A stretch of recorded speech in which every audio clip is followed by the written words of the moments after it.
தேவனே, உங்களுடைய வானம் திறக்கப்பட்டிருக்கும், உங்களுடைய பரலோகத்தின் அன்பு ஊற்றப்பட்டிருக்கும். உங்களுடைய அன்பு எதையெல்லாம் செய்ய முடியுமோ எல்லாம் இன்று காலையில் நடக்கட்டும். பரிசுத்த ஆவியானவரால் அந்த அன்பு ஊற்றப்பட்டிருக்கிறது. தேவ அன்பை நம்மை பிரிப்பவன் யார் என்று வேதம் சொல்லுகிறது. இதில் அன்பு கூறுகிறவரால் என்ற வார்த்தையின்படி நாம் முற்றும் ஜெயம் கொள்ளுகிறவர்களாக இருந்தோம் என்று வேதம் சொல்லுகிறது.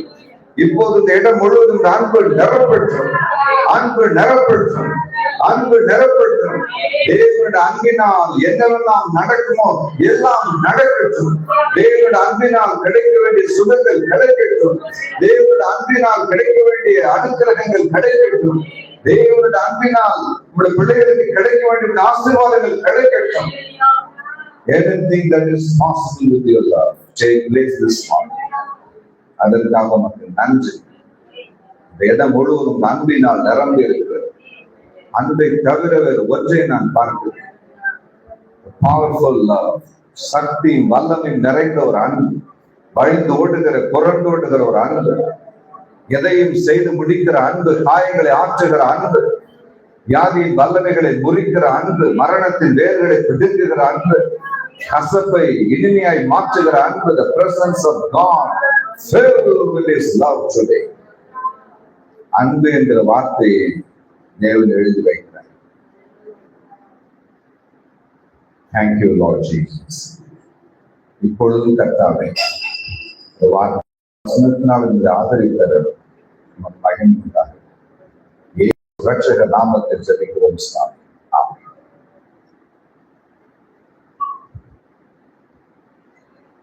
2 கொரிந்தியரின் புஸ்தகம் 8ஆம் அதிகாரம் 14வது வசனம். 2 கொரிந்தியரின் புஸ்தகம் 8ஆம் அதிகாரம் 14வது வசனம் இவ்விதம் சொல்லுகிறது. வாசிக்க கேட்போமா?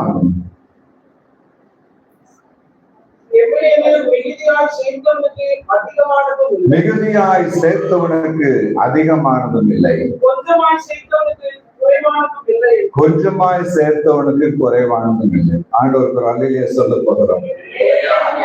மிகுதியாய் சேர்த்தவனுக்கு நிறையவும் இல்லை, குறைவாய் சேர்த்து விட்டோமே என்று கலங்கினவனுக்கு குறைவும் இல்லை. 16ஆம் அதிகாரம் 18வது வசனம் யாத்ராகமத்தின் புஸ்தகத்தில் இது எழுதப்பட்டிருக்கிறது. நிறைய எடுத்தவனுக்கு நிறையவும் இல்லை, குறைய எடுத்தவனுக்கு குறைவும் இல்லை. ஆண்டவர் ஒரு கணக்கு வைத்திருக்கிறார். அல்லேலூயா சொல்லுங்க. நம்மை காட்டிலும் அநேக வேகமாய் ஆசீர்வாதங்களை பெற்றுக்கொண்டு இந்த உலகத்தில் வாழ்வதனுடைய இருதயம் நினைக்கிறது. நம் ஆலயத்தில் போகிறோம், உண்மையாய் ஜெபம் பண்ணுகிறோம், தேவனை தேடுகிறோம். அவர்கள் பெற்ற ஆசீர்வாதத்தில் பல ஆசீர்வாதம் நம்முடைய வாழ்க்கையில் இல்லை என்று ஒரு கேள்வி நமக்குள் வருகிறது. அதற்கு தேவன் பதில் சொல்லுகிறார். நிறைய எடுத்ததால் அவன் நிரம்ப போகிறதும் இல்லை, நீ குறைய எடுத்ததால் நீ குறைய போகிறதும் இல்லை. அல்லேலூயா சொல்லுங்க. தேவன் ஒரு கணக்கு வைத்திருக்கிறார். எல்லாரும் சொல்லுங்க. கர்த்தர் ஒரு கணக்கு வைத்திருக்கிறார். அந்த கணக்கின்படி தேவன் நம்மை ஆசீர்வதிக்க போகிறார்.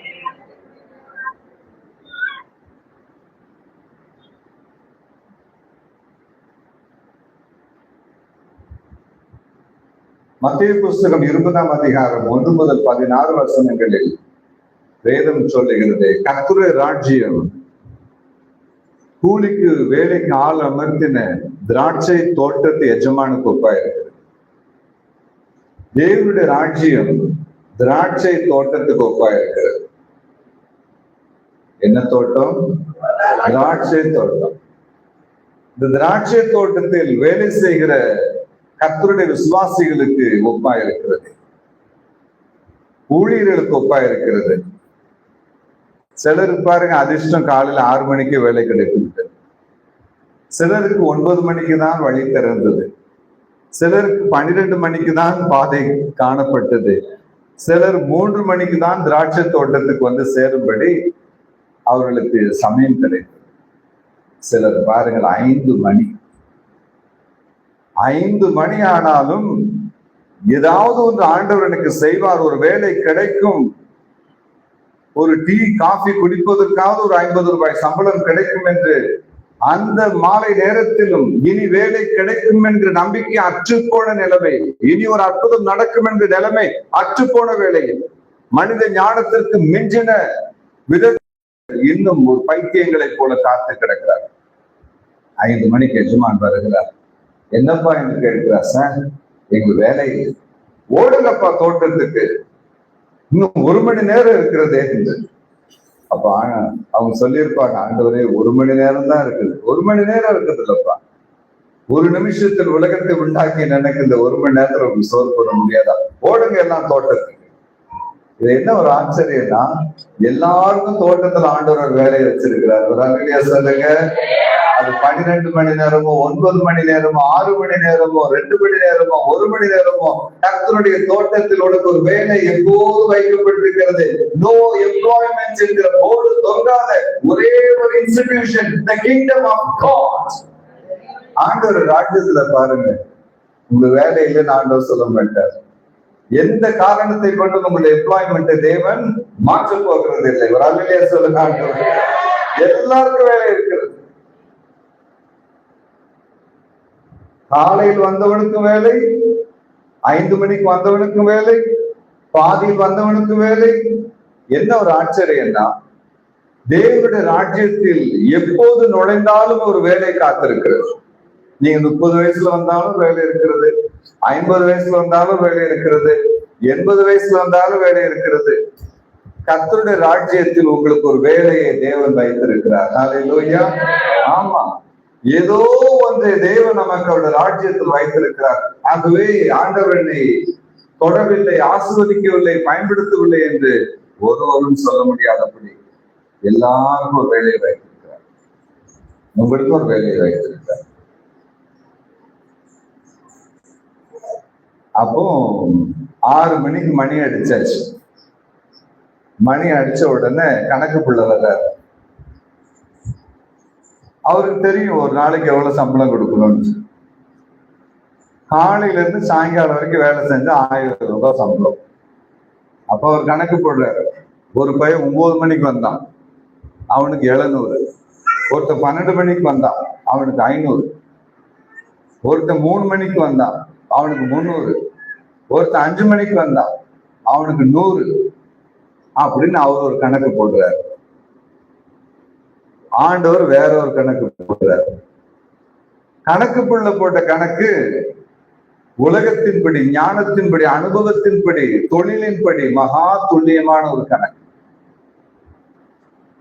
எஜமான் வருகிறார், கணக்கு பிள்ளை பார்த்து சொல்லுகிறார், கணக்கு பிள்ளை எத்தனை பேர் வந்திருக்காங்க? ஒரு எப்படி 200 பேர் தேர்வு இல்லையா? சரி, சம்பளம் ரெடி ஆயிடுச்சா? ஐயா, அதுல ஒரு 30-40 பேர் தான் காலையில வந்தவங்க. பிறகு 9 மணிக்கு வந்த ஒரு குரூப் ஒன்று இருக்கு, 12 மணிக்கு வந்த ஒரு கூட்டம் இருக்கு, 3 மணிக்கு வந்தவங்களும் இருக்காங்க. அந்த 5 மணிக்கு வந்தவன் சார் ஒரு வேலையுமே செய்யல. அவனுக்கு என்ன வேலை செய்யறதுன்னு யோசிக்கிறதுக்குள்ளே 1 மணி நேரம் முடிஞ்சு டியூட்டியே முடிஞ்சு போச்சு. அவன் வந்ததே 5 மணிக்கு. என்ன செஞ்சான்னு அவனுக்கும் தெரியல, எங்களுக்கும் தெரியல, டியூட்டி முடிஞ்சு போச்சு. அவங்களுக்கெல்லாம் நான் அது என் கணக்குப்படி, அவங்க தகுதிப்படி நான் வச்சிருக்கேன்ப்பா. ஆண்டவர் சொன்னார், கணக்கு பிள்ளை, உன் கணக்கு வேற, என் கணக்கு வேற. உன் கண்ணு வேற, என் கண்ணு வேற. உன் கை வேற, என்னுடைய கை வேற. உன் அன்பு வேற, என்னுடைய அன்பு வேற. உன்னுடைய கணக்குக்கும் என்னுடைய கணக்குக்கும் வித்தியாசம் இருக்குது. என்ன சாமி சொல்றீங்க? புரியுற மாதிரி சொல்லுங்க. தோட்டத்துக்குள்ள காலடி எடுத்து வைச்ச அத்தனை பேருக்கும் 1000 ரூபாய் கொடுத்து அனுப்புடா அப்படின்னு. சார் ரொம்ப அநியாயமா இருக்கு. என்ன அநியாயம்?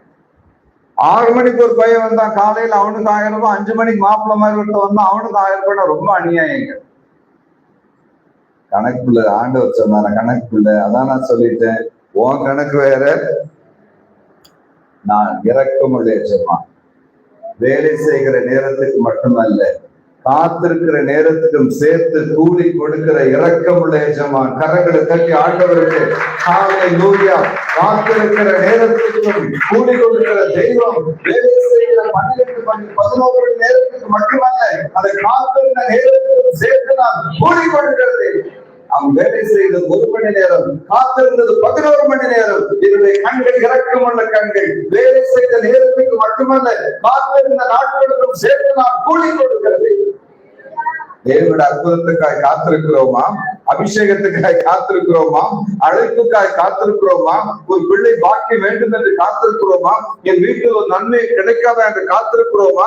ஆண்டவர் சொல்லுகிறார், நீ காத்திருக்கிற காலமும் ஊழியம் செய்கிற காலமாய், வேலை செய்கிற காலமாய் கருதப்படுகிறது. நீ காத்திருக்கிற காலத்திலும் சேர்த்து நான் உனக்கு கூலியை கொடுக்க போகிறேன். That is the beauty of God. காத்திருக்கிறதுக்கும் சேர்த்து கூலி கொடுக்கிறார். காத்திருக்கிற நேரம் வீணான நேரம் அல்ல, அதுவும் சம்பாதிக்கிற நேரம் தான். நம்ம யுத்த வீரர்கள் எல்லாம் இந்தியாவில் இருக்காங்க. கிட்டத்தட்ட ஒரு 5 லட்சம் யுத்த வீரர்கள் இருக்காங்க. எங்க? நம்ம இந்தியாவில் மட்டும். யுத்தம் நடந்தாலும் சரி, நடக்காட்டியும் சரி, அவங்க சம்பளம் போய்கிட்டே இருக்கும். சண்டை போட்டாதான் சம்பளம். கேம்ப்ல இருந்து சாப்பிட்டு தூங்கினா உங்களுக்கு சம்பளம் கிடையாதுன்னு கவர்மெண்ட் சொல்ல போறது கிடையாது. தேவனுடைய ராஜ்யத்திலே அப்படிதான். உட்கார்ந்து சர்ச்சில் வந்து தூங்கினாலும் ஒரு சம்பளம் தாங்க கொடுப்பார். உண்மைதானா? சொல்லுங்க. அவர் சொல்லுங்க, நான் ஒரு கணக்கு வைக்கிறேன். என்னிடத்தில் ஒரு கணக்கு இருக்கிறது. எல்லை இல்லா கிருபை திரையேற்று நிறைந்திருக்கும். எல்லை இல்லா கிருபை திரையேற்று நிறைந்திருக்கும். எல்லா நாளும் மாறா செல்வம் இயேசு என்ற பெயரே. எல்லா நாளும் மாறா செல்வம் இயேசு என்ற பெயரே. எல்லா நாளும் மாறா செல்வம் இயேசு என்ற பெயரே. எல்லா நாளும் மாறா செல்வம் இயேசு என்ற பெயரே.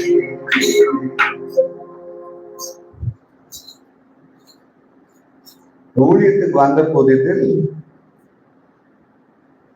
திருநெல்வேலி மாவட்டத்தில் எனக்கு ஒரு மீட்டிங், ஒரு சின்ன போஸ்ட் கார்டு வந்துச்சு. பிப்ரவரி மாசம் எங்க சர்ச்சில் கன்வென்ஷன் வர்றீங்களா அப்படின்னு. நானும் ஒரு போஸ்ட் கார்டு போட்டேன், வருகிறேன். திரும்ப ஒரு போஸ்ட் கார்டு வந்துச்சு, எந்த பஸ்ல வர்றீங்க. அதுக்கு நான் ஒரு போஸ்ட் கார்டு போட்டேன், திருவள்ளூர் பஸ்ன்னு ஒண்ணு இருக்கு, அதுல வர்றேன் அப்படின்ட்டு.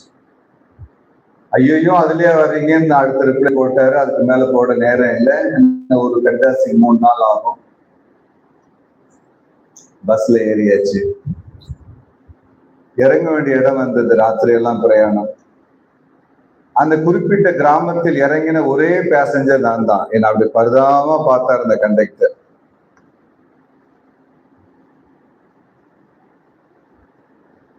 அது ஒரு செம்மண் காடு. என்னை வரவேற்க அந்த ஆலயத்தினுடைய உதவியாளர் வந்திருந்தார். அவர் மேல சட்டெல்லாம் போடல, வேட்டி கட்டி இருந்தார், தோல்ல ஒரு துண்டு. வந்துட்டீங்களான்னு கேட்டார். ஆமா வந்துட்டீங்க. என் பிறத்தால வாங்க அப்படின்னாரு. அப்படின்னா என் பின்னால வாங்கினா நான் ரொம்ப டிப்டாப்பா ஷூ எல்லாம் போட்டு ரொம்ப கிராண்டா சந்தோஷமா அவர் பின்னால போனேன். என் பெட்டி எடுத்து அவர் தன் தலை மேல வச்சுக்கிட்டாரு. அவரை பார்த்து, அவருடைய பெட்டியை பார்த்து என்னுடைய பயணம். இந்த செம்மண் முழங்கால் வரைக்கும் அந்த மண்ணு இறங்குது. நான் அந்த ஷூவை கலத்த மறந்துட்டேன். திடீர்னு ஒரு முறை கால் எடுக்கிற ஷூவை காணும். ஐயா ஐயா ஒரு நிமிஷம் நில்லுங்கள் என்று. என்ன என்றால், ஷூவை காணும் ஐயா அப்படின்னு. ஐயோ, சப்பாத்து போட்டுலாம் நடக்கக்கூடாதுங்க, அதையும் எடுங்க, பெட்டி மேல வச்சுக்கிறேன் அப்படின்னு. ஆக ஒரு சப்பாத்து, ஒரு ஷூ பிழைத்து அவர் பெட்டிக்கு மேல போயிட்டேன். பெட்டி மேல இன்னொரு ஷூ காணும்.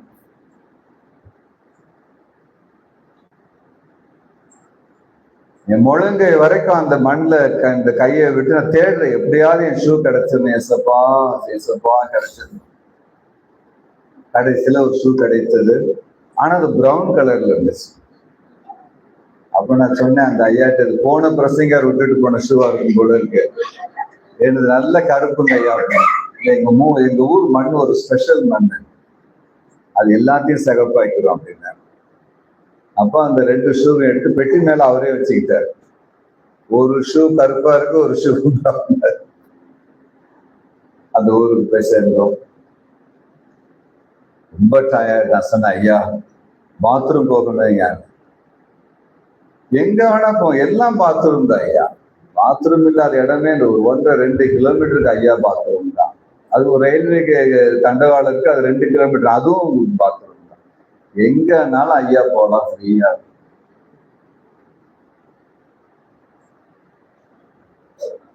படுக்கிறதுக்கு ஒரு நார்கட்டு, வேப்ப மரத்துக்கு கீழே தான் அன்னைக்கு தூங்கணும்.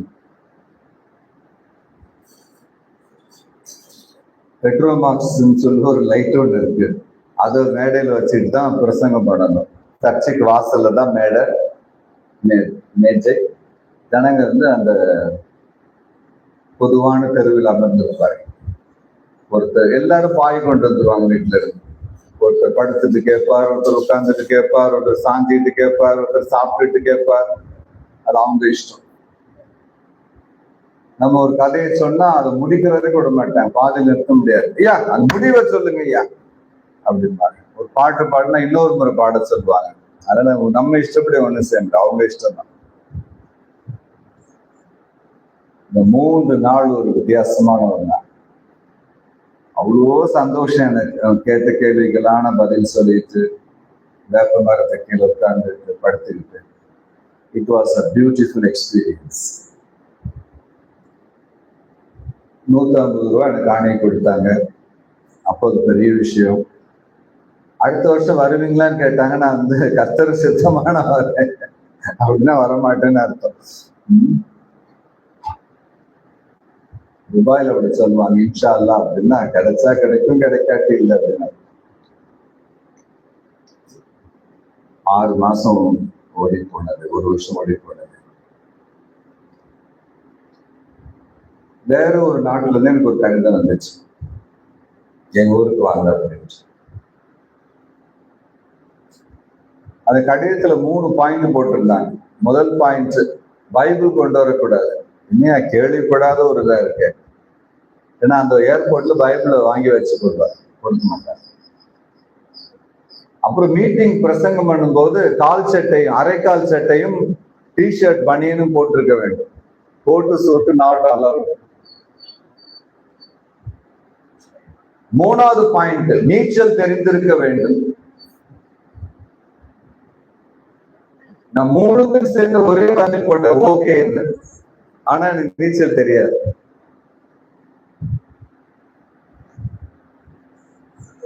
அந்த ஊர்ல இயேசுவை குறித்து அறிவிக்க அனுமதி கிடையாது.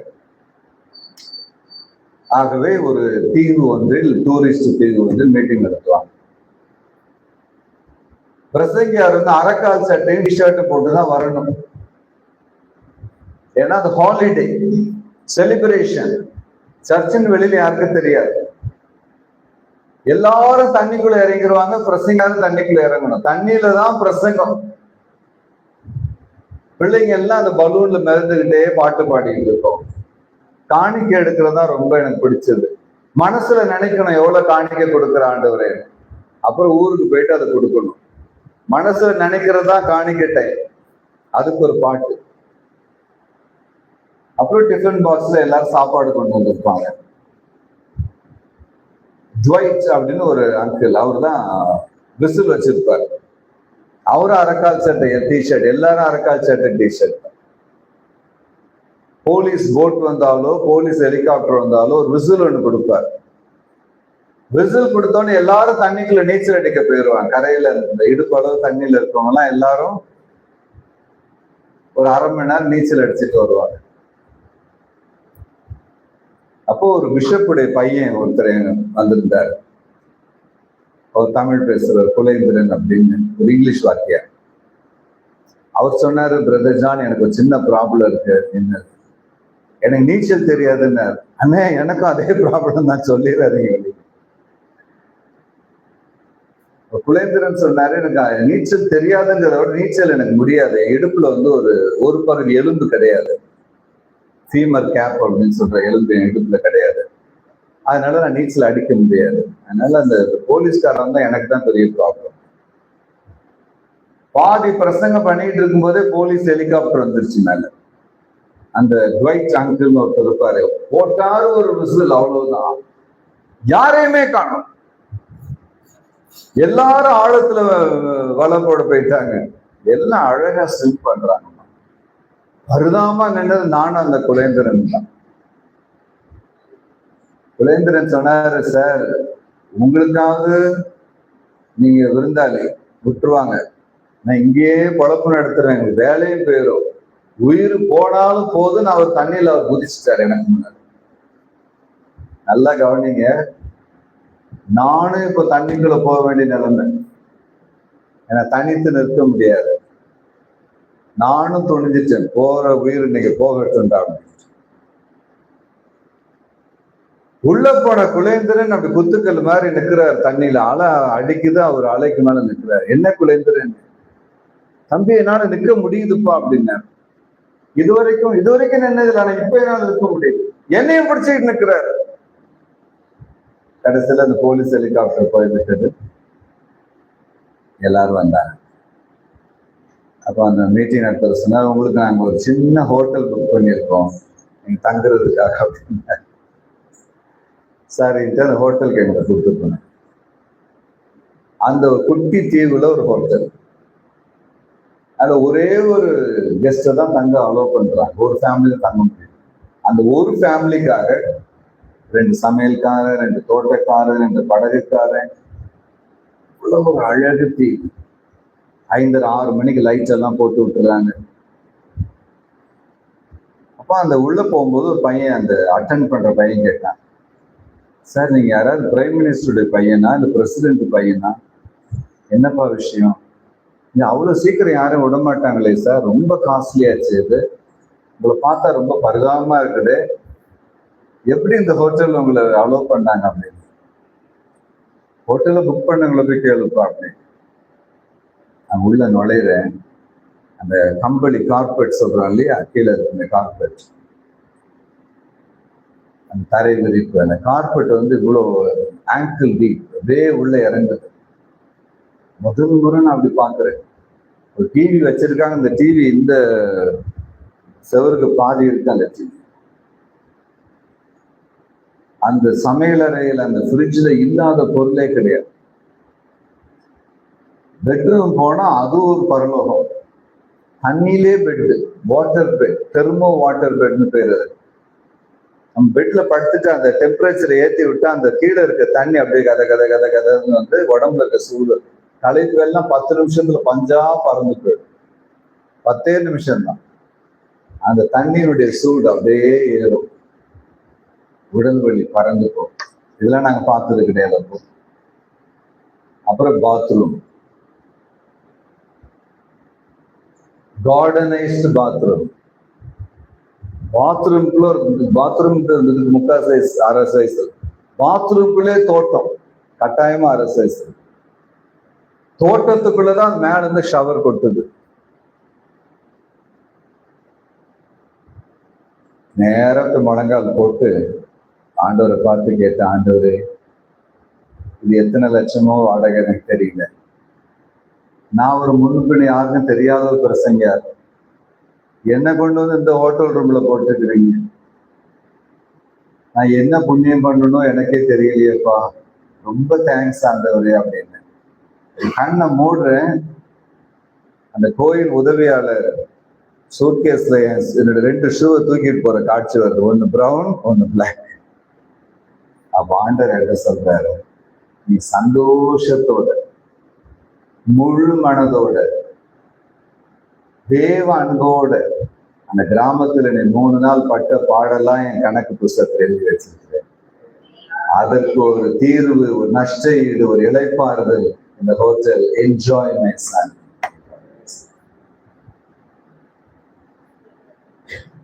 நான் உடனே என்ன சொன்னேன் தெரியுமா, ஆண்டவரே அந்த ஊர்க்காரங்க எப்போ கூப்பிட்டாலும் நான் போக ரெடியா இருக்கேன். இப்படி ஒரு நஷ்டஈடை தேவன் தரும்போது இந்த உலகத்தின் இந்த பாடுகளை நான் கடந்து போறேன் சாதாரண விஷயம் நான் ஆண்டவர்கிட்ட சொல்லிட்டு அன்னைக்கு ரொம்ப நேரம் பெட்ல படுக்கவே இல்லை, ப்ரே பண்ணிட்டு இருந்தேன், தேங்க் பண்ணேன் ஆண்டவர். நன்றியால் என் உள்ளம் நிறைந்திடுதே, நான் எப்படி பதில் செய்குவேன். நன்றியால் என் உள்ளம் நிறைந்திடுதே, நான் எப்படி பதில் செய்குவேன். நிறைவேறிட என்னை தந்தை நடத்திடுவே.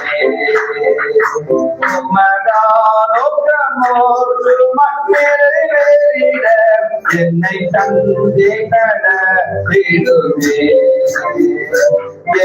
இயேசுவை நேசிக்கிறோ மாபிரமன் நான் இன்னும் நன்றியுடன் துதிப்பேன், இன்னும் நன்றியுடன் துதிப்பேன். உள்ளம் நிறைந்தேன், நான் எப்படி பதில் செய்வேன். உள்ளம் நிறைந்தேன், நான் எப்படி பதில் செய்வேன்.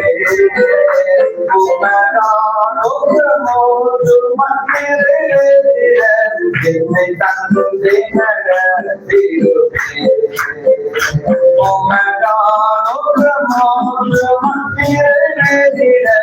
என்னை தந்தை நடத்திடுவே. இன்னும் நன்றியுடன் இன்னும் நன்றியுடன்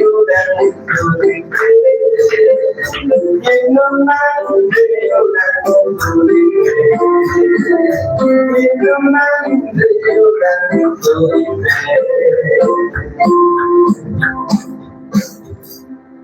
ஆண்டவர் ஒரு கணக்கு வைத்திருக்கிறார்.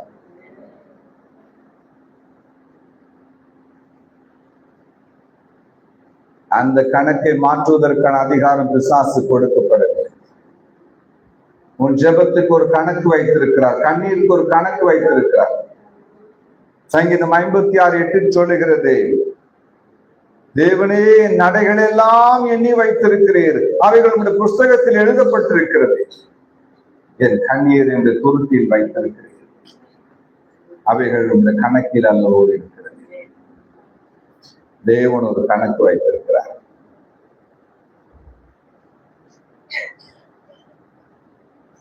நான்கு பேர் சேர்ந்து ஒரு குடும்பத்தை வெட்டி கொண்டார்கள்.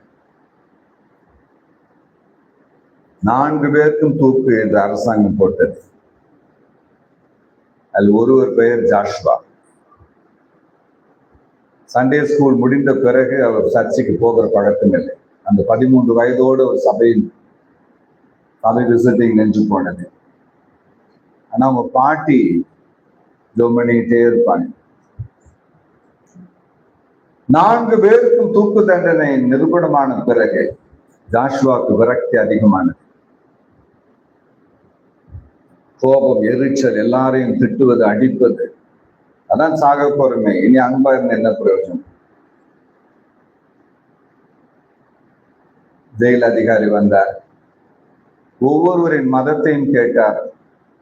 ஜாஷுவா, உன்னுடைய நம்பிக்கை எனக்கு ஒரு நம்பிக்கை கிடையாது சார். உன் பேர் கிறிஸ்துவ பேரா இருக்கப்பா. அது எங்க அம்மா வச்சாங்க, நான் வச்ச பேர் கிடையாது. நாளைக்கு நீ சாக போற, கடைசியா ஒரு ஜெபம் பண்ணிக்கோப்பா. ஒவ்வொரு மதத்தினரும் அவங்களுடைய பூசாரிகளை, அவர் குருக்களை அழைத்து இன்னைக்கு ஜெபம் பண்ண நாங்க டைம் கொடுக்கணும், சான்ஸ் கொடுக்குறோம். நீ ஒரு கிறிஸ்தவ போதகரை அழைத்து ஜெபித்துக் கொள் என்றார். அவசியம் இல்லை என்றான் ஜாஷுவா. ஆனாலும் ஜெயிலர் விடவில்லை.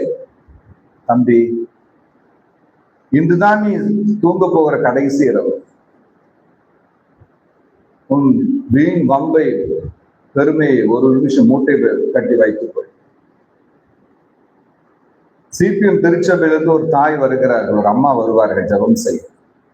ஒரு நிமிஷம் அவரிடத்தில் ஜெபித்துக் கொள். ஜெபம் செய்வதில் உனக்கு என்ன நஷ்டம் என்று ஜெயிலர் சொன்னார். அவரை பிரியப்படுத்துவதற்காக இவன் ஜாஷுவா ஒத்துக்கொண்டான். அந்த பாட்டி வந்தாங்க, சிபிஎம் சிஸ்டர்.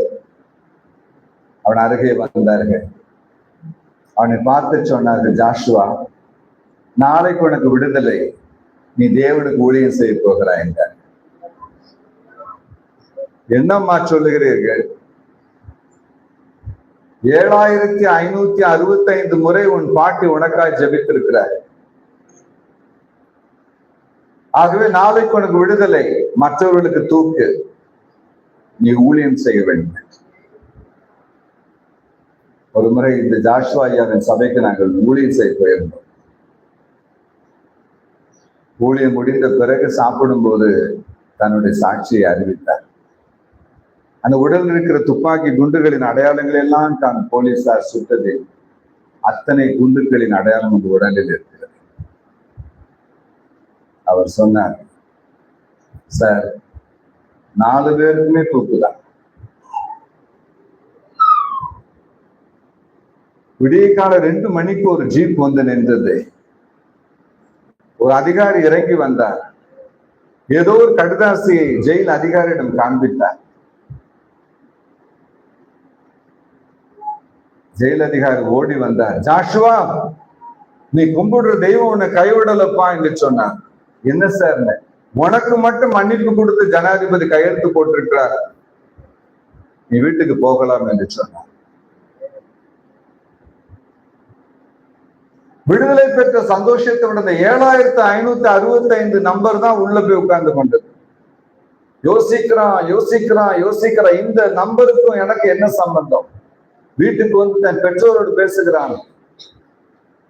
அன்னைக்குதான் அவனுக்கு தெரியுது, அவன் பிறந்து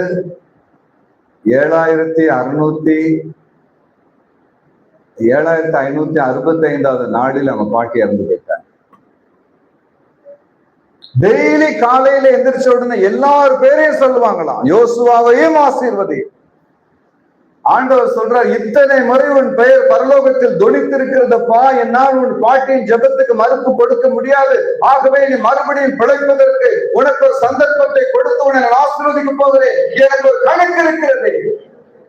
ஒவ்வொரு மூச்சுக்கு ஒரு கணக்கு வைத்திருக்கிறார். ஒவ்வொரு அல்லேலியாவுக்கு ஒரு கணக்கு வைத்திருக்கிறார். ஒவ்வொரு ஆலயத்துக்கு ஒரு கணக்கு வைத்திருக்கிறார். ஒவ்வொரு காணிக்கைக்கும் ஒரு கணக்கு வைத்திருக்கிறார். ஒவ்வொரு முறை ஆலயத்துக்கு நடந்து வரும்பொழுது அந்த நடைக்கு ஒரு கணக்கு வைத்திருக்கிறார். படிக்கிற ஒவ்வொரு சொட்டு கண்ணீருக்கு ஒரு கணக்கு வைத்திருக்கிறார். ஒவ்வொரு சோதனத்துக்கும் ஒரு கணக்கு வைத்திருக்கிறார். ஒவ்வொரு முறையும் பெயரை சொல்லும் பொழுது, பிள்ளையின் பெயரை சொல்லும் பொழுது அது தேவனுடைய கணக்கு புஸ்தகத்தில் எழுதப்படுகிறது.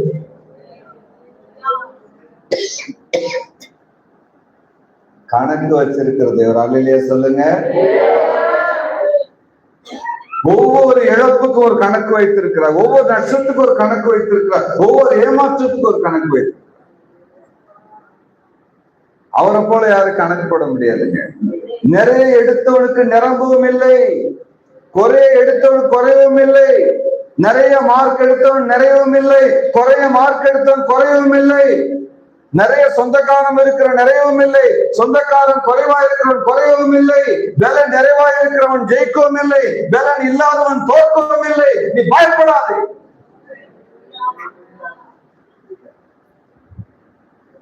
ஆண்டவர் கணக்கு வச்சிருக்கார். மிகுதியா எடுத்தவனுக்கு நிரம்பவும் இல்லை, குறையை எடுத்ததுதான் நீங்கள் குறையவும் இல்லை. அல்லேலூயா. எத்தனை பேருக்கு இந்த வசனம் புரிஞ்சுது? அதான் இப்ப காம்ப்ளெக்ஸ். நிறைய ஊழியம் செய்யறாங்களே, நிறைய ஆத்மாக்கள் வந்துருச்சு. எனக்கு இவ்வளவு ஊழியம் செய்யறேன் ஆத்மாக்கள். அமலேசன் கூட நினைப்பாரு, என் கூட வந்தவங்க எங்கேயோ போயிட்டான் நீ பத்திரமா இருக்கியப்பாங்க. எங்கேயோ போயிட்டாங்க என்ன. அன்னைக்கு ஒரு அம்மா சொல்லிச்சு, எங்க வீட்டுக்கு வந்தா ஒருத்தர் பாடிக்கிட்டே இருப்பாரு, பாவமா இருக்கும், நான் தான் டீ போட்டு கொடுப்பேன். எங்கேயோ போயிட்டாரு. போன் அடிச்சா கூட அக்கா நான் பிஸியா இருக்கேங்கிறாரு. செக்ரட்டரி போன் எடுக்கிறாங்க. அவர் எங்கேயோ போய் உங்களுக்கு நீங்க பத்திரமா அங்கதான் இருக்கீங்க. வெளியே சொல்லுங்க. அது ஒரு பெரிய ஒரு ஹேபிட் நமக்கு. எங்கேயோ போயிட்டாரு. எங்க போனார்? அவரும் பூமியில தான் இருக்காரு. அவரும் மூச்சுதான் விடுறாரு, அவரும் சோறு தான் சாப்பிடுறாரு, அவரும் தூங்கதான் செய்யறாரு. எங்கேயோ போயிட்டாருன்னா என்ன அர்த்தம்? மிஞ்சி போனா அப்போலோ ஆஸ்பத்திரிக்கு போறாரு. நீங்க நல்லா யோசிச்சு பாருங்க. எங்கேயோ எங்க போக முடியும்? அமெரிக்கா போவாரு, அந்தமான் போவார். நம்முடைய இருதயம் நம்மை கீழே பார்க்க வைக்கிறது. என் கூட பாட்டு பாடினாருங்க அந்த அண்ணன், எங்கேயோ போயிட்டார். எல்லாரும் ஆண்டோட கரத்துலதான் பத்திரமா இருக்கிறோம். அல்லேலூயா சொல்லுங்க, சத்தமா அல்லேலூயா சொல்லுங்க. நாங்க அமெரிக்காவுக்கு ஒரு மீட்டிங் போயிருந்தோம். அப்போ அந்த பாஸ்டர் வந்து மைக்ல பேசுறாரு. எல்லாரும் பிள்ளைகளையும் கூப்பிடுறாரு. பிள்ளைகளே, உங்க அப்பாவுக்கு வயசாகிக்கிட்டே போகுது. ஆமா ஐயா, 80 வயசு ஆகி போச்சு. ஆமா ஐயா, இப்ப நான் எனக்கு சொந்த பிளைட் இருக்கு, அது சரியா ஓட மாட்டேங்க, அங்கங்க நின்று போயிருது. பிள்ளைகளா, ஒரு புது பிளைட் வாங்கலாம்னு ஆசைப்படுறவங்க அப்பா எத்தனை பேர் அதுக்கு உதவி செய்யறது? எல்லாரும் கையை தூக்கிட்டாங்க. இப்ப ஒரு பாட்டு பாட போறோம், அப்பாவுடைய பிளைட்டுக்கு ஒரு காணிக்கை எடுக்க போறோம்னா $600,000 இருந்தா போதும்னு அந்த அனௌன்ஸ்மெண்ட் வந்துச்சு. பாட்டு முடியறதுக்குள்ள பார்த்தா 200 லட்சம் கூடிருச்சு. $7,00,000 ஆகி போச்சு காணிக்கை. கேட்டது 5 லட்சம். அப்ப எங்க நம்ம ஊர்ல இருந்து வந்த ஒருத்தர் பக்கத்துல இருந்தாரு, ஐயோ அநியாயம், வயிறு பதிக்கிட்டு எரியுதியான்னு. உன் வயிறு ஏன் எரியுது? பிளைட்ல ஹனி பிளைட் வச்சிருக்காரு. என்ன பிரச்சனை? $7,00,000 தான் நான் இந்தியால 1000 சர்ச்சு கட்டிடுவேன் ஐயா. இப்பயும் கட்டுங்க. எங்க கட்ட? அவர் தான் எல்லாத்தையும் கொண்டு போயிட்டாரு. நான் சொன்னேன், இந்த பாஸ்டரையா ஒரு பிளைட் வாங்கிட்டாங்கிறதுனால இயேசுநாதர் ஏழை ஆயிட்டாரான்னு கேட்டேன். உலகத்துல இருக்கிற அத்தனை பேர் பிளைட் வாங்கினாலும் உன்னை போஷிக்க ஆண்டவருக்கு இன்னும் பலன் இருக்கிறது, ஞானம் இருக்கிறது, வல்லமை இருக்கிறது, வரங்கள் இருக்கிறது, அபிஷேகம் இருக்கிறது, ஐஸ்வர்யம் இருக்கிறது. அதுதான் ஆண்டவர். எத்தனை பேர் எடுத்தாலும் இன்னும் அவர்கிட்ட உங்களுக்கு கொடுக்க மீதி வச்சிருக்கிறாரு.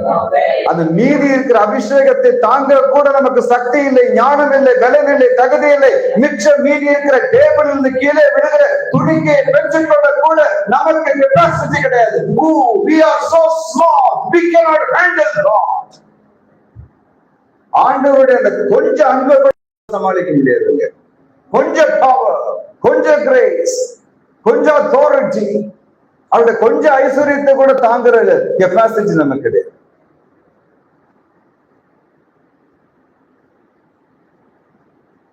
The minimum of God is even unhandleable. It's beyond our capacity.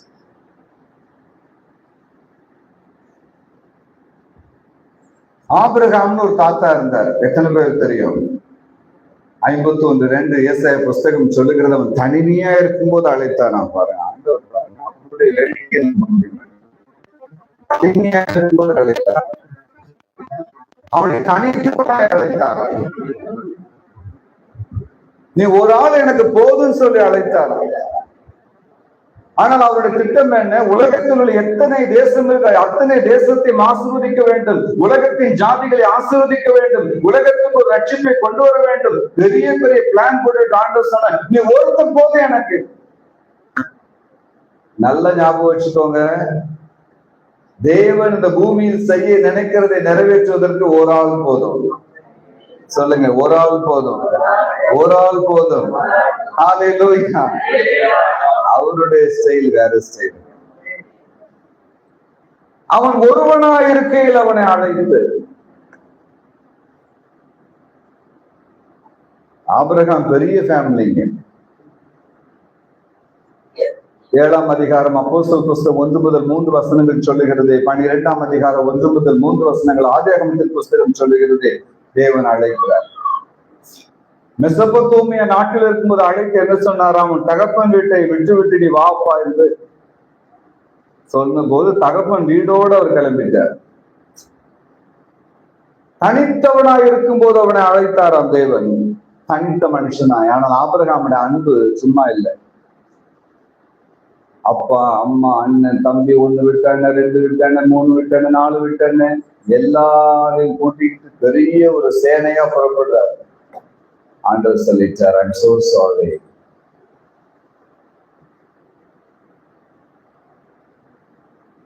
காலங்கள் உருண்டோடினது. ஆபிரகாம் தனிமைப்படுத்தப்பட்டார்.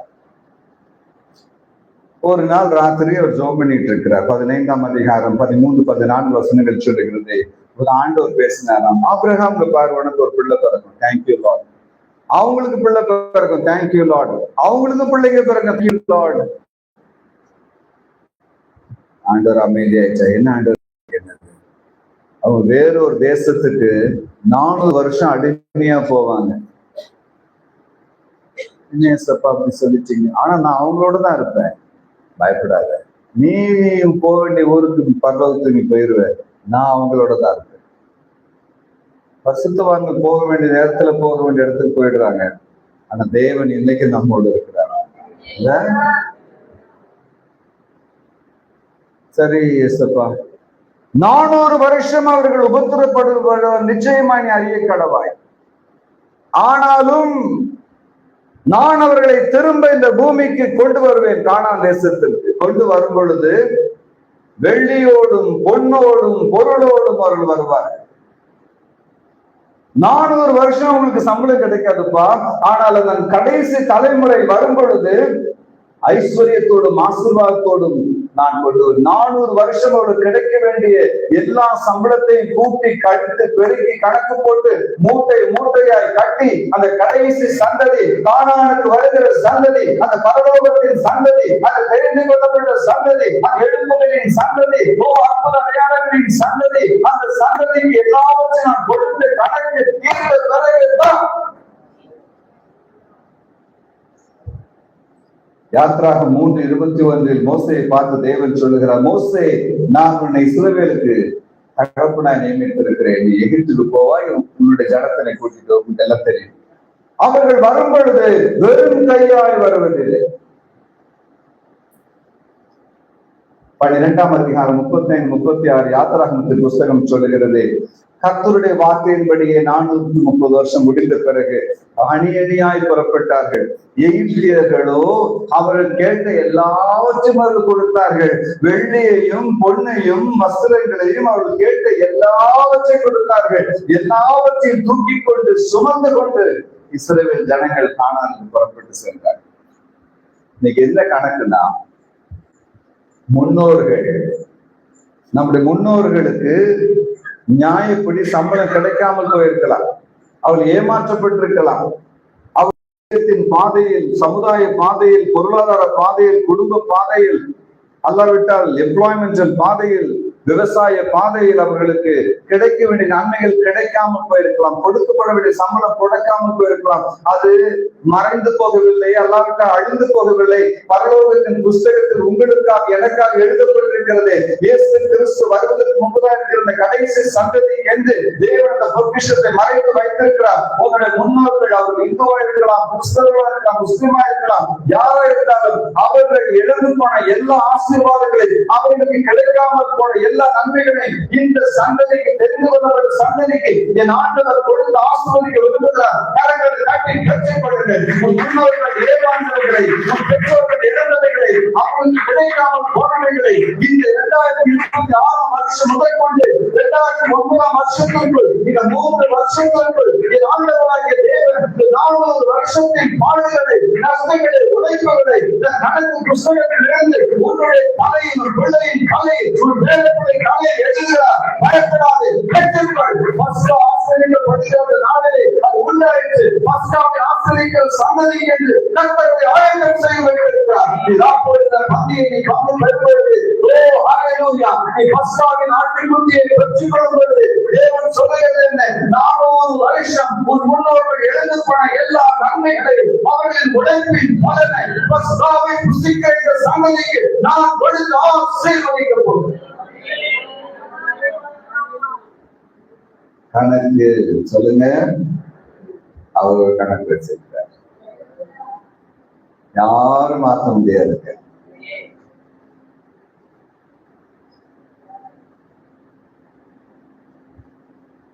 சாமின்னு ஒரு பிரதர், அவர் பேரு சாமி. ரயில்வேஸ்ல வேலை செய்தார் செங்கல்பட்டுல. என்னோட அண்ணனும் அந்த ஸ்டேஷன்ல தான் பிறந்தாங்க. அப்ப அண்ணனை பார்க்க போகும்போது அந்த மிஸ்டர் சாமி அங்க, அவர் ரயில்வே தொழிலாளி, உயர்ந்த பதவி. நான் அவரை பார்க்கும்போது அவருக்கு கிட்டத்தட்ட ஒரு 76-80 வயசு இருக்கும். ஆனா யூனிஃபார்ம் போட்டு பேட்ஜ் குத்திட்டு வருவார். மிஸ்டர் சாமி, இதை பார்த்து அவர் 70-80 மேல இருக்குது, இன்னும் டிப் டாப்பா இருக்கீங்க, வேலையில ரிட்டையர்ட் ஆகலையா அப்படின்னு கேட்டேன். அது இன்னும் 4-5 வருஷம் ஆகும் தம்பின்னு நான் சொன்னேன். என்ன வேடிக்கையா இருக்கு, அதை விட உங்களுக்கு மட்டும் இவ்வளவுதான் கவர்மெண்ட் வேலை கொடுப்பாங்க, அது பெரிய கதை தம்பி. நான் இந்திரா காந்தி அம்மா வீட்டுல சமையல்காரனா இருந்தேன். 56 வயசுல நான் ரிட்டையர்ட் ஆகணும். 56 வயசுல அம்மா என்னை அனுப்பிட்டாங்க. ஏன் அனுப்புனாங்கன்னா, எனக்கு இந்த குளிர் ஒத்துக்கிடாது. என் குடும்பம் எப்பவுமே சென்னை தான், நான் எப்பவுமே டெல்லி தான். அம்மா வீட்டுல சமையல்காரன், வெஜிடேரியன் சமையல் நான் தான் பொறுப்பு. ஒரு வருஷம் அம்மா குளிர் தாங்க முடிய மாட்டேங்குது, 56 வயசாகி போச்சு, என்னை கொஞ்சம் ஊருக்கு அனுப்பிடுங்கன்னு சொன்னேன். சரிடா சாமி, இவ்வளோ உண்மையா இருந்தே நீ போ, உனக்கு எதுவும் நான் செய்யணுமான்னு கேட்டாங்க. அம்மா, ஒரு 4-5 வருஷம் இந்த ரயில்வேல வேலை செஞ்சிடறேம்மா, அது ரொம்ப நாள் ஆசை எனக்கு. பிஏ கூப்பிட்டாங்க. அம்மா, தம்பிக்கு ரயில்வேல வேலை போட்டு கொடுங்கன்னாங்க. அந்த அதிகாரி ஒரு ஃபார்ம் நீங்களே ஃபில் பண்ணி கொடுங்கன்னு சொல்லிட்டார். ஃபில் பண்ணி கொடுக்கும்போது ஒரு சின்ன இழப்பு, குளறுபடி ஆகி போச்சு. அந்த பிறந்த தேதி அவர் எழுதும்போது, அந்த வருஷத்தை எழுதும்போது அந்த ஒரு சொட்டு கண்ணீர் அந்த வருஷத்துல விழுந்து நம்பர் மாறி போச்சு. 50, 36, 56 ஆயிடுச்சு.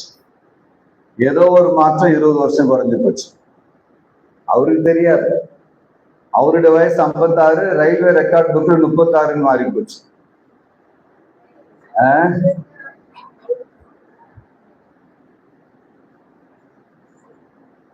இந்த சவுதர்ன் ரயில்வேல தான் அவருக்கு எம்ப்ளாய்மெண்ட்ல போட்டாங்க. தற்செயலா ரிட்டையர்மெண்ட் டேட்டை பார்த்தா பகீர் நாய் போச்சு. அவரு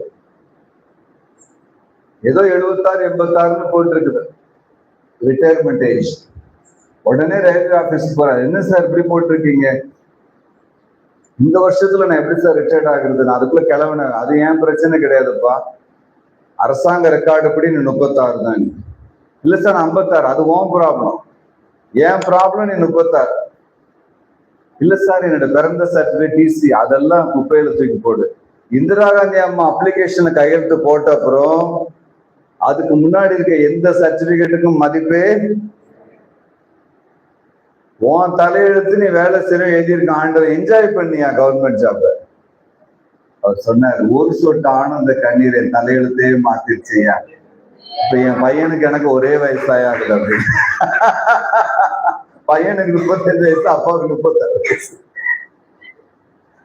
நான் ஒரு விஷயம் சொல்றேன், ஒரு சொட்டு கண்ணீரே தலையெழுத்தை மாத்தினா எத்தனை சொட்டு கண்ணீர் நீங்க வடித்திருப்பீர்கள். கர்த்தர் உங்கள் தலையெழுத்தை மட்டுமல்ல, உங்கள் பிள்ளைகளின் தலையெழுத்தை, சந்ததியின் தலையெழுத்தை, தேசத்தின் தலையெழுத்தை, சபையின் தலையெழுத்தை என் ஆண்டவராகிய தேவன் மாற்றுவதற்கு வல்லவர்கள்.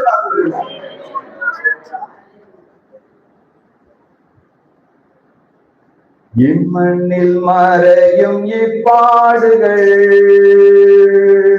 விண்ணித்திய மகிமை கேடாகுமோ இம்மண்ணில் மறையும் இப்பாடுகள் விண்ணித்திய மகிமை ஒப்பாகுமோ கண்ணதின் மணி போல என்னையே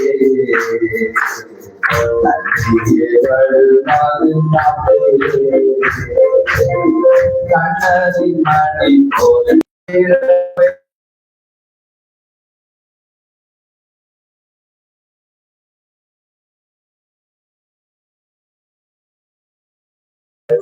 தண்ணீர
நானூறு வருஷம் 8 தலைமுறைகள் அல்லது 10 தலைமுறைகள் இழந்து போன எல்லாவற்றையும் தேவன் ஒரு கணக்கில் வைத்திருக்கிறார்.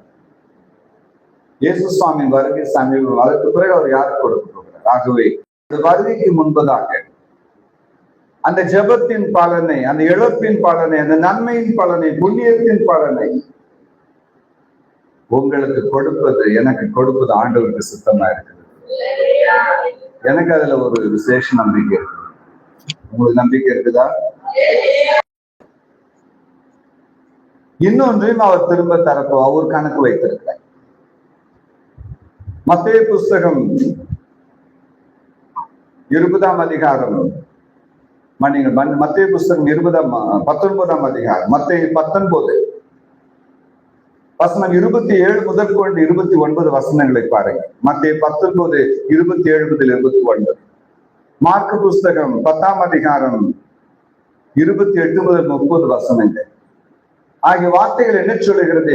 ஒருவனின் நாமத்து நிமித்தம் எதை இழந்தாலும், அது நேரமா இருக்கலாம், மானமா இருக்கலாம், மரியாதையா இருக்கலாம், சொத்தா இருக்கலாம், சுகமா இருக்கலாம், சரீரமா இருக்கலாம், சுகமா நம்முடைய பலனா இருக்கலாம், வாலிபமா இருக்கலாம், விருப்பமா இருக்கலாம், ஏக்கமா இருக்கலாம், தவிப்பா இருக்கலாம், ஆசையா இருக்கலாம், கனவா இருக்கலாம், நினைவா இருக்கலாம்.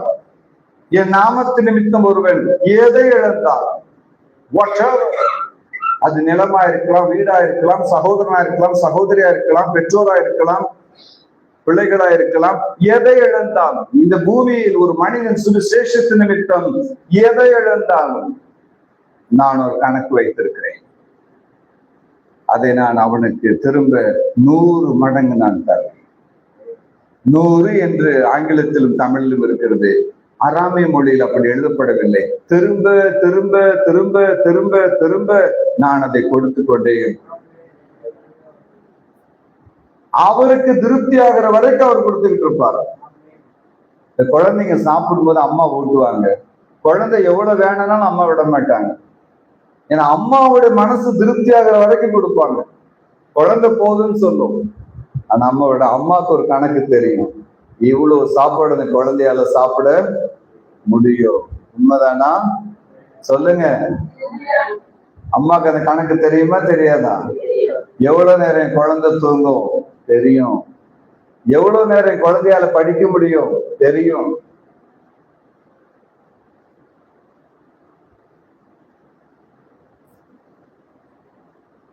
5 இட்லி 6 தோசை ஒரு பையன் சாப்பிட்டாமா.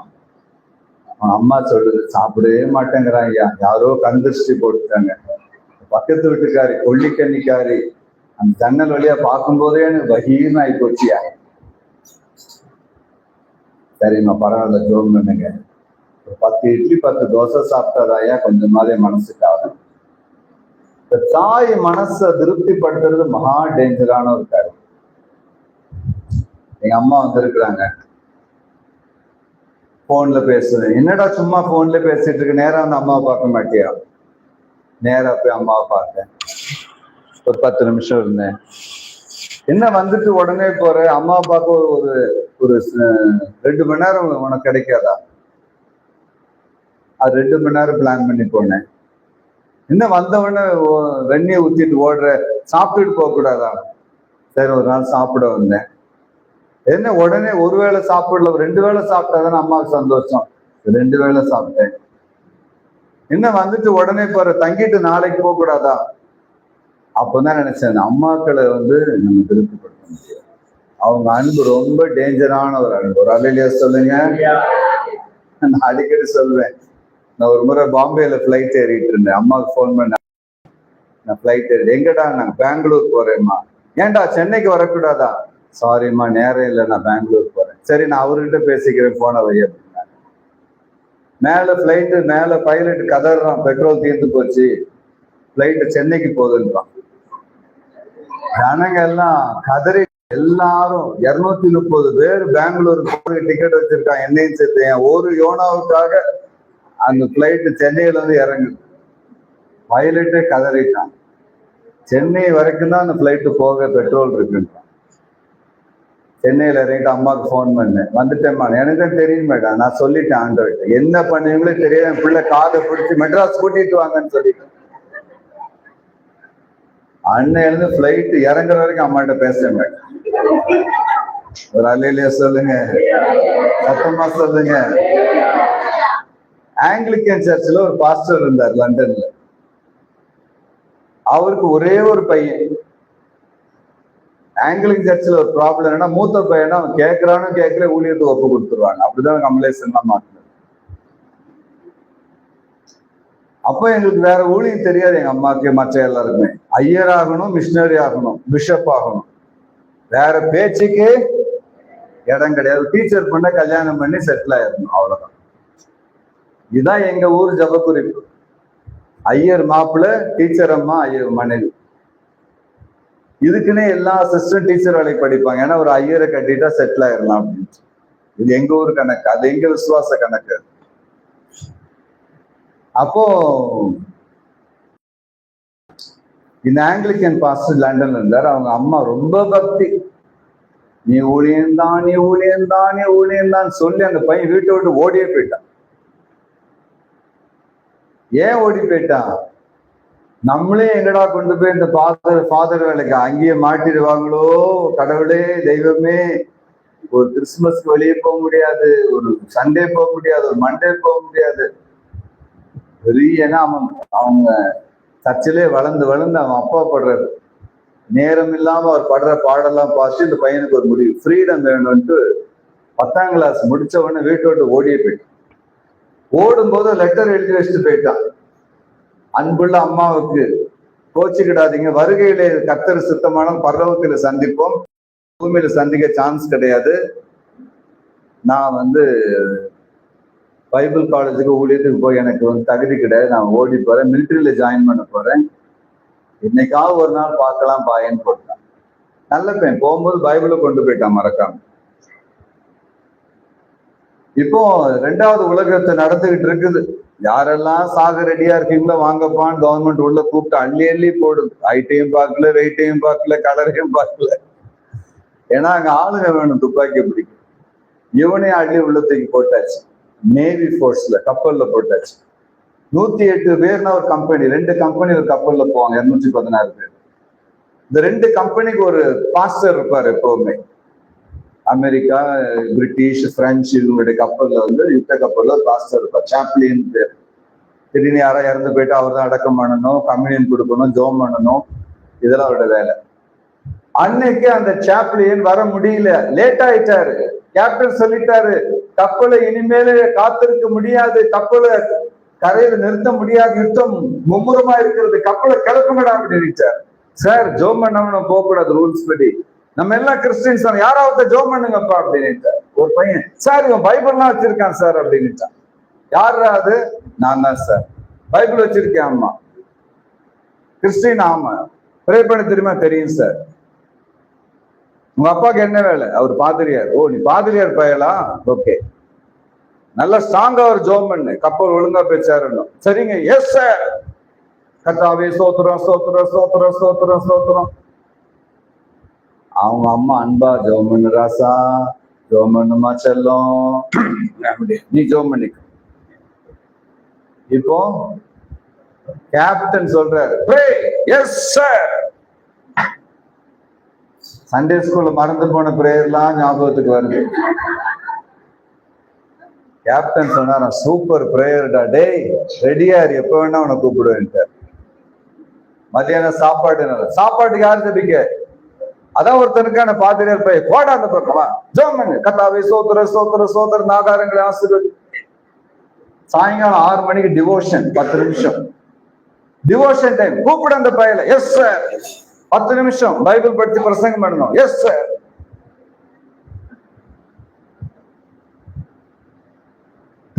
டொமால் குண்டு வெடிக்குது, எமர்ஜென்சி பிரேயர். கூப்பிட அந்த பையல. சங்கீதம் 91 வாசித்து ஜோம் பண்ணு, சோத்திர சோத்திர சோத்திர, கர்த்தாவே சோத்திர. மண்டையை போட்டான், டே அடக்கம் பண்ணு, தோத்திரம் தோத்திரம் தோத்திரம் தோத்திரம்.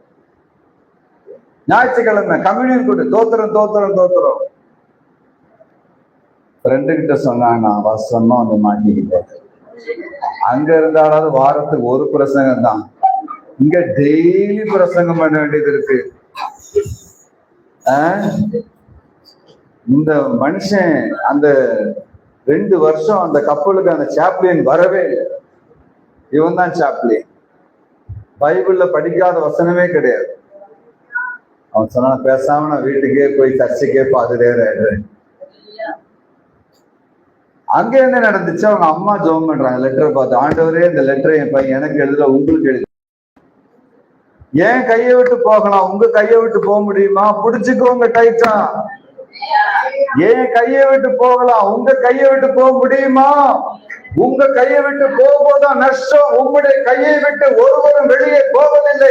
என் புருஷனும் கையில் இருக்கிறார், மனைவியும் கையில் இருக்கிறார், என் பிள்ளைகளுடைய கையில் இருக்கிறார், வீடுடைய கையில் இருக்கிறது, என் எதிர்காலமுடைய கரத்தில் இருக்கிறது, என் சம்பளமுடைய கரத்தில் இருக்கிறது, என் ஜீவனுடைய கரத்தில் இருக்கிறது, என் பிள்ளைகளுடைய கரத்தில் இருக்கிறார்கள். பிறந்த பிள்ளைகள், பிறக்க போகிற பிள்ளைகள் எல்லாவற்றும் கரத்தில் வைத்திருக்கும் தேவனே, என்னுடைய கரத்தை விட்டு தாண்டி போன எல்லா ஆசீர்வாதமும் உங்களுடைய கரத்தில் பத்திரமா இருக்கிறது.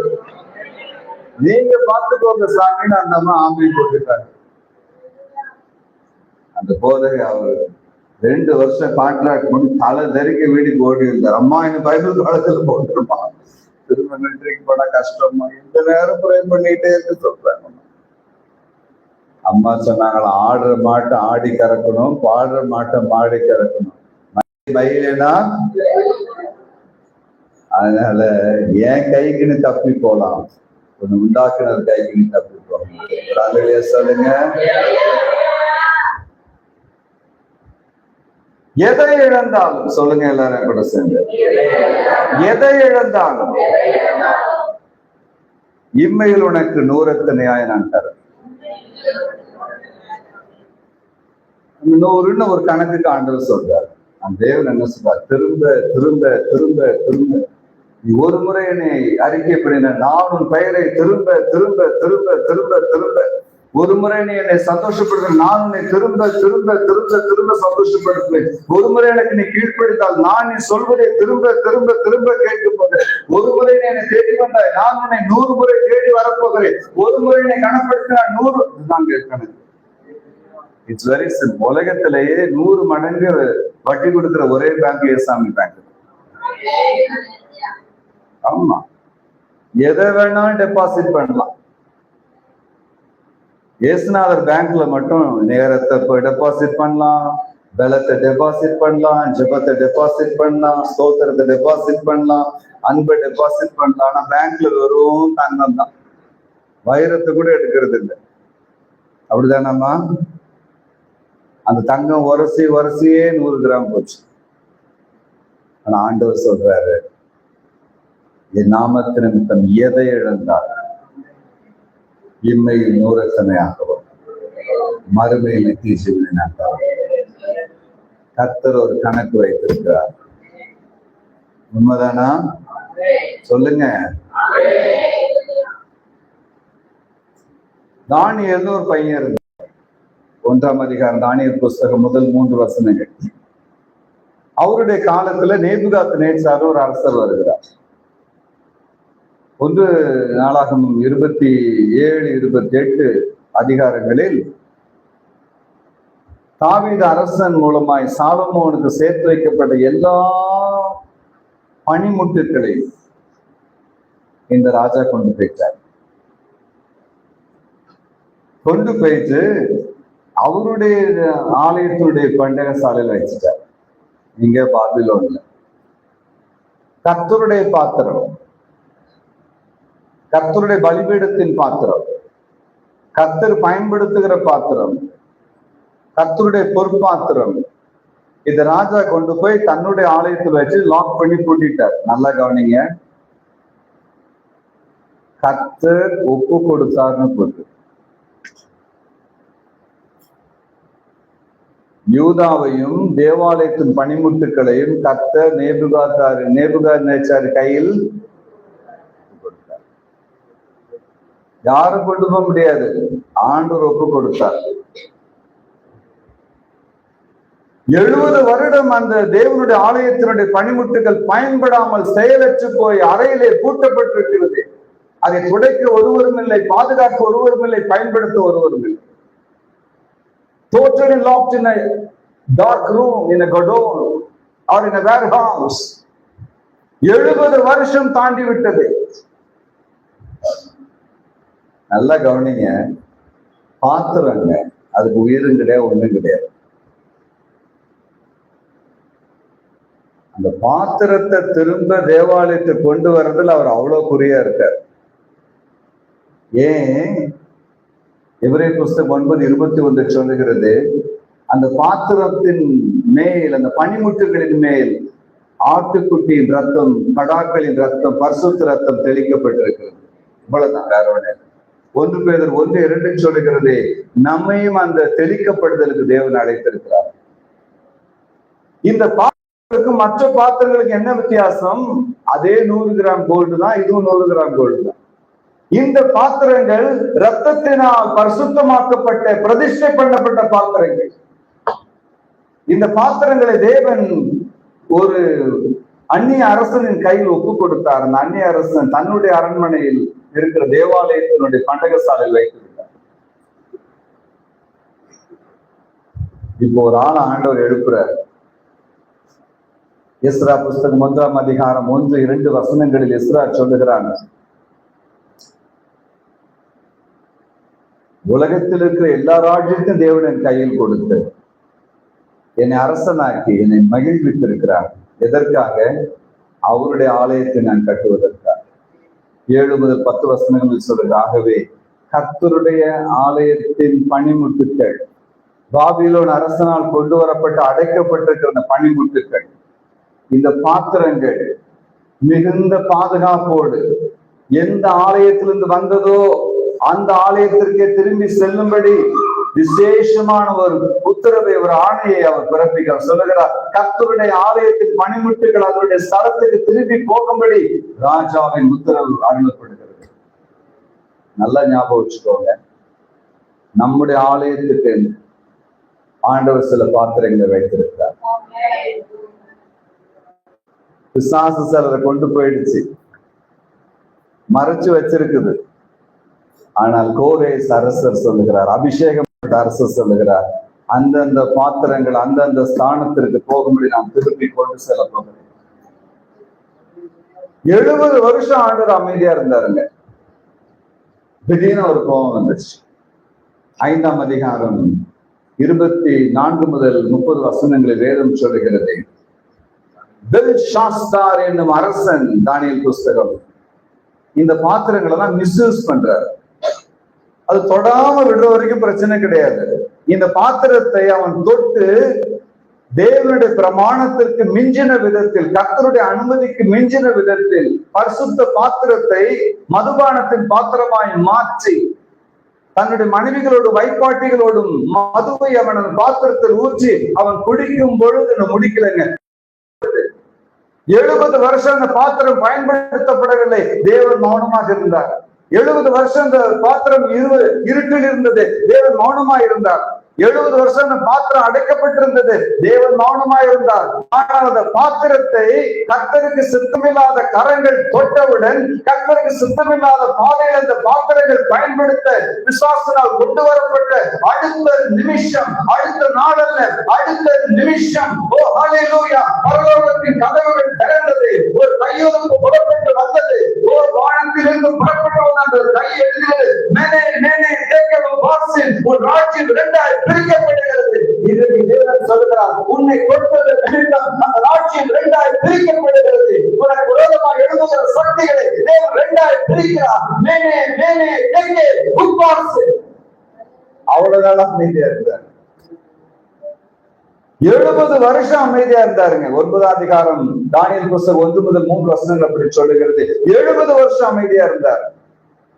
அந்த பாத்திரம் கண்டுகொள்ளப்படாமல் இருந்த அமைதியா இருந்தார், தொடப்படாமல் இருந்த அமைதியா இருந்தார், பூட்டப்பட்டிருந்த அமைதியா இருந்தார், பயன்படுத்தப்படவில்லை அமைதியா இருந்தார். எப்போ அந்த பாத்திரம் அபாத்திரமான விதத்தில் கையாளப்பட்டதோ, சத்ருவினால் தொடப்பட்டதோ, அந்நிய ஜனத்தினால் தொடப்பட்டதோ, கர்த்தர் உண்டாக்கின நோக்கத்துக்கு மாறாக அந்த பாத்திரம் பயன்படுத்தப்பட்டதோ, வந்து இறங்கிட்டார்.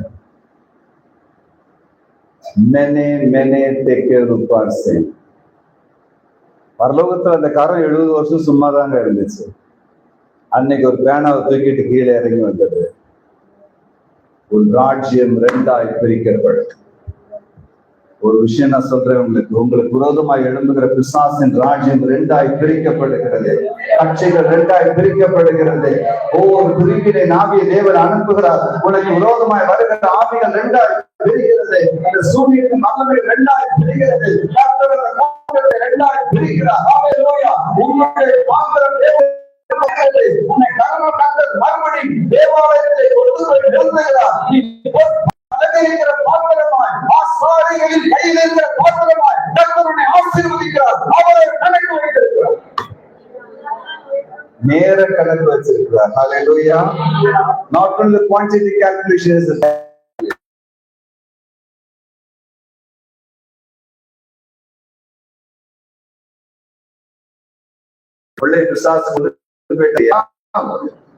பிசாசு கையில் எடுத்துட்டா நினைக்கிறியாமா? மேனே மேனே ஹல்லேலூயா. சக்தி உங்களுக்கு விரோதமாய் போராடி கொண்டிருக்கிறதோ, அந்த சக்தியை 2ஆக தேவன் பிரிக்கிறார். நம்புறது மட்டும் ஒரு அல்லேலூயா சொல்லுங்க. அந்த மந்திரத்தின் வல்லமைகள் 2ஆய் பிரிக்கப்படுகிறது. இந்த கட்சிகள் 2ஆய் பிரிக்கப்படுகிறது. ராஜாக்கள் 2ஆய் பிரிக்கிறார். ராஜ்யங்கள் 2ஆய் பிரிக்கிறது. தங்களை மாத்திரைகளுக்கு விரோதமாய் எழும்புகிற எல்லா ராஜ்யங்களையும், எல்லா இருதயங்களையும் தேவன் 2ஆய் பிரிக்கிறார். இந்த உலகத்தின் ராஜ்யங்கள் 2ஆய் பிரிக்கப்படுகிறது. இயேசுவின் ராஜ்யங்கள் 2ஆய் பிரிக்கப்படுகிறது. உனக்கு விரோதமான கூட்டம் 2ஆய் பிரிக்கப்படுகிறது. ஓ ஹல்லேலூயா. சவுலை விசாரிக்கும் பொழுது கூட்டம் 2ஆய் பிரிந்தது. கர்த்தருடைய வாய் புறப்பட்டு வருகிறது. கர்த்தர் எவ்வளவு அமைதியாக இருந்தார். ஓ கர்த்தருடைய அமைதி அவருடைய மறந்து விட்டார் என்பதல்ல, அதை ஏற்ற நேரத்தில் அவனை காப்பாற்றும்படி ஒரு தாய முடக்காய் இறங்கி வருகிறது. நியாய தீர்ப்பு எழுதுகிறது. ஆசீர்வாதத்தை எழுதுகிறது. மேலே மேலே கேட்கவும் வாசி. 2 தீமோத்தேயு 2:20-21-22 வசனங்கள் சொல்லுகிறது. கர்த்தருடைய பாத்திரம். அவருடைய வீட்டில் நிறைய பாத்திரங்கள் இருக்கு. நீ ஒரு பாத்திரம் அல்லவா? கர்த்தருடைய ஆலயத்தில் கொண்டு வந்து நிறுத்துவார். பரலோகத்தில் கொண்டு வந்து நிறுத்துவார். அவருடைய பாத்திரமாய் நிறுத்துவார். மேஜையிலே நிறுத்துவார். கர்த்தருடைய கரம், கர்த்தருடைய இரக்கம், கர்த்தருடைய தயவு உன் பிள்ளைகள் அது அடைக்கப்பட்ட இடத்திலிருந்து பாத்திரத்தை தேவன் திரும்ப கொண்டு வருகிறார். ஹல்லேலூயா. ஸ்தோத்திரம். அந்த அடைமானத்தில் இருக்கிற வீடு வெளியே வருகிறது.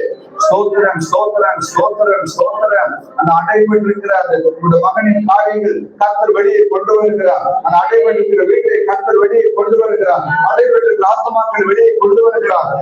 கர்த்தருடைய ஆலயத்தில் இருந்து கடவாய் கொண்டு போகப்பட்ட அந்த பாத்திரங்கள் மறுபடியும் திரும்ப ஆலயத்தில் வருகிறது.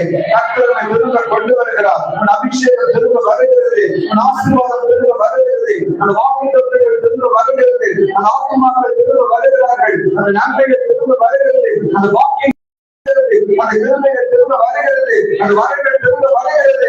அந்த ஜனங்கள் திரும்ப வருகிறார்கள். அந்த பிசினஸ் திரும்ப வருகிறது. அந்த நண்பர்கள் திரும்ப வருகிறார்கள். அந்த ஆலயத்தை உறுப்பினர்கள் திரும்ப வருகிறார்கள். மூப்பர்கள் திரும்ப வருகிறார்கள். தங்களுடைய ஆலயத்தின் பாத்திரம் திரும்ப வந்தது.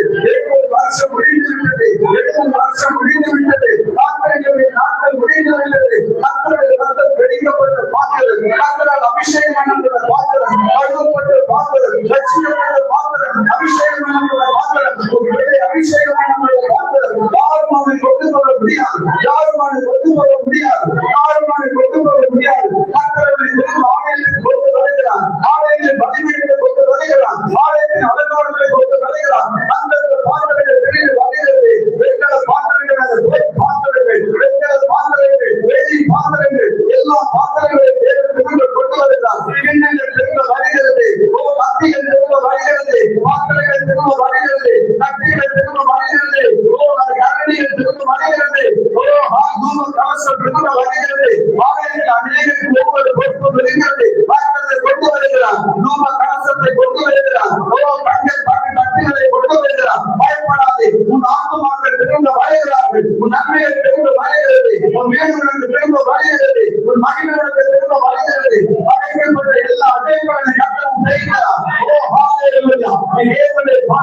நீண்ட காலம் நாடுகளை பிடித்து வைக்க முடியாது. நீண்ட காலம் அடைபட்டிருக்க முடியாது. நீண்ட காலம் இருளில் இருக்க முடியாது.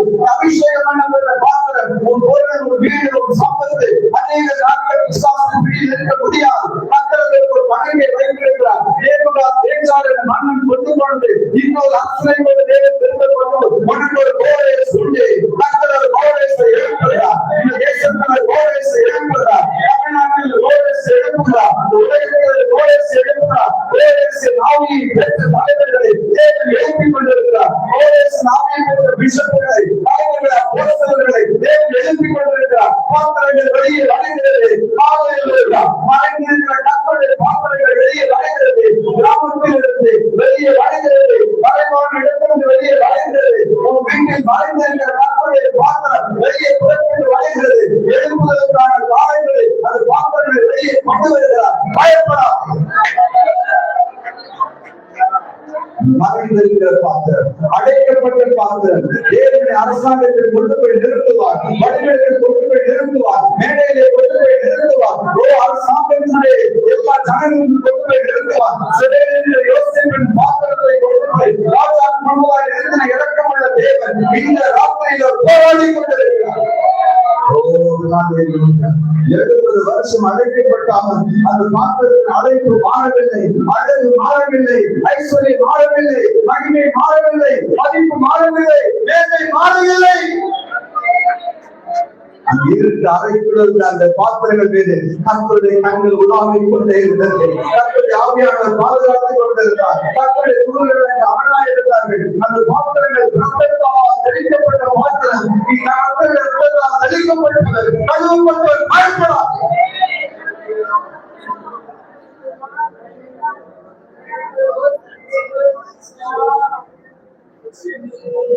சுலமாய், சௌக்கியமாய், பாக்கியமாய், குறைவில்லாமல் கர்த்தருடைய பாத்திரம்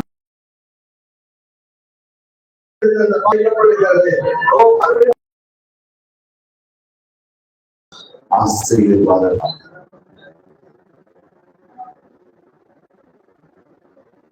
அற்புதமான வாழ்வு அற்புதமாய் மாறு, அர்ப்பணித்தேனே ஆட்கொள்ளும் தேவா, அற்பமான வாழ்வு அற்புதமாய் மாற அர்ப்பணித்தேனே ஆட்கொள்ளும் தேவா, நீ திருக்கரோ நான் திருக்கரோ, நீ திருக்கரோ நான் திருக்கரோ, தீபத்தின் தேவியாய் எழுத்தார் கொள்ளும் கல்வாரி தேயம் சரையிடும் என்னை கல்யாணி கல்வோடு செய்யும் கல்வாரி தேயம் காவலோ காவலிக்குள்ளோ ஆனதும்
ஒருமுறை இழந்தாய், நான் அதை உனக்கு திரும்ப திரும்ப திரும்ப திரும்ப என் இருதயம் திருப்தியாகிற வரைக்கும் நான் சொல்லுவேன்.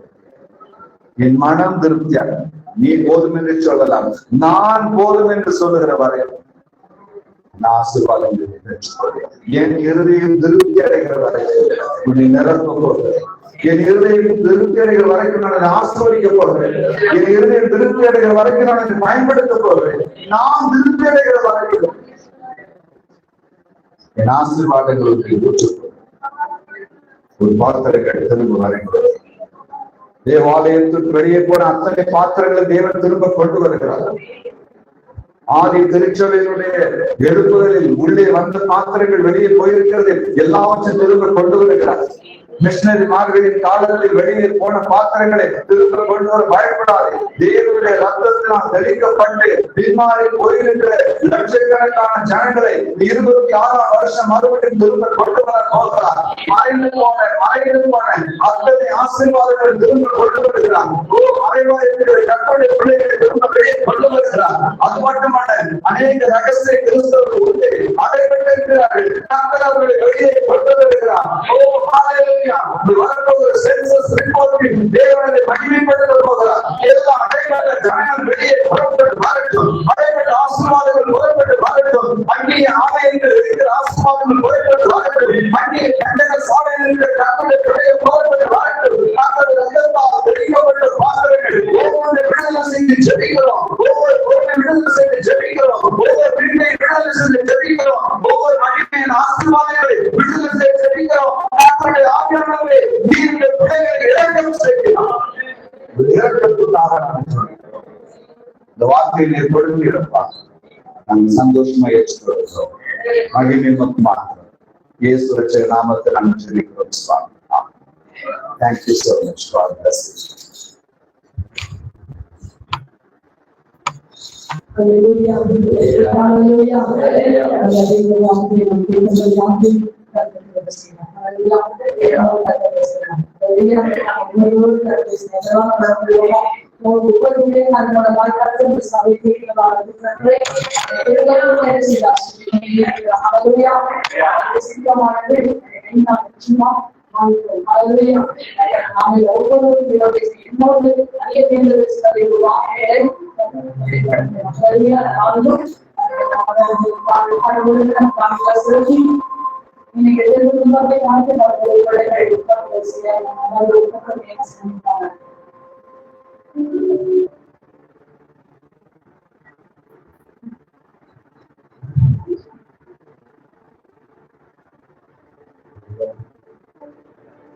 பள்ளத்தாக்கில் நடக்கும் போது என்னை காய்வாய்